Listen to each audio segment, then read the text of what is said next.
celebrate LGBT even faster than it was accepted in the West. So what are the components of this 6-point plan? Point number 1, talk about gays and homosexuality as much as possible, as loudly as possible.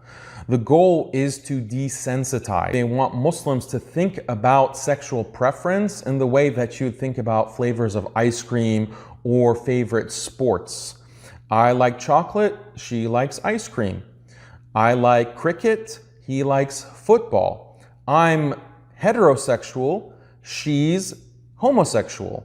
This is the kind of normality that they're aiming for. Key to desensitization is to introduce gay and trans elements through cultural. Point number 2, this is critical.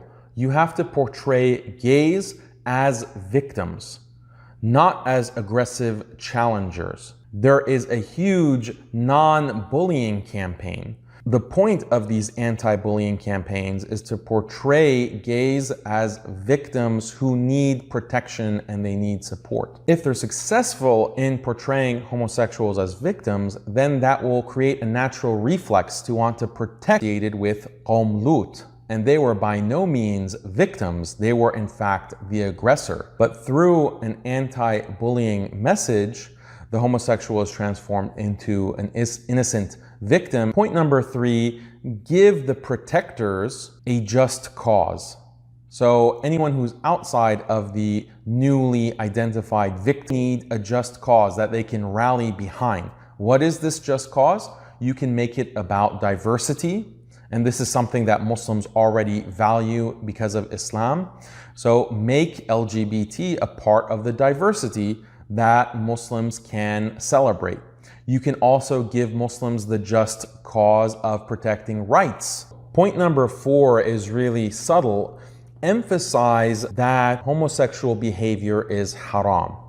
Now this might seem counterintuitive because if you emphasize the haram aspect, it makes you seem like you're a staunch defender of Islamic values. This then gives you space to promote anti-bullying or even all-out support of LGBT rights. The argument that can be made is that, yes, morally, LGBT behavior is haram, but we have to support the rights of this victimized, marginalized minority. This is a kind of Trojan horse that fools the Muslim community into thinking that LGBT behavior is haram, but supporting LGBT rights is perfectly halal and permissible and even praiseworthy in Islam, when in reality nothing could be further from the truth. Supporting LGBT rights is just as impermissible and haram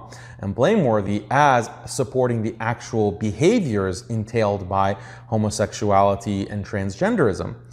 But this kind of bait and switch makes it easier for those who are more ignorant about Islamic values in this situation to accept LGBT normalization, LGBT rights, and so forth. Some of the more prominent Muslim preachers and academics in the West have been using this strategy for over 10 years, and what they've been able to achieve is getting the Muslim community in America especially to be more open to the idea that it is permissible for Muslims to support LGBT rights and to align with a LGBT political program. Now, those same preachers and their message is being exported throughout the Muslim world, and Muslim preachers in the East are learning from this strategy. Point number 5, make the victimizer look bad. Make those who oppose LGBT as oppressors, who are old, they're out of touch, they're on the wrong side of history, they don't get it, they are intolerant, they are bigots. This is an important part of this victimized oppressor dynamic that is the framing of the entire LGBT proliferation movement that you want to create in the Muslim world. Point number 6 is taking a step-by-step strategy for legal reform. In many Muslim countries, they have laws against homosexuality that have criminalized homosexual behavior. These laws used to exist in the West as well. Muslims are not going to support the homosexual act itself. So that has to be decentered. What should be the center of concern is anti-discrimination. Are you going to discriminate and bully and unfairly condemn these poor innocent victims? That's the narrative that needs to be propagated throughout the Muslim world. By focusing on anti-discrimination, no longer is homosexuality about men penetrating each other's rectums in a kind of sexual fetish. That's not a cause that anyone would get behind. In fact, it's a cause that Muslims would be repulsed by and would reject.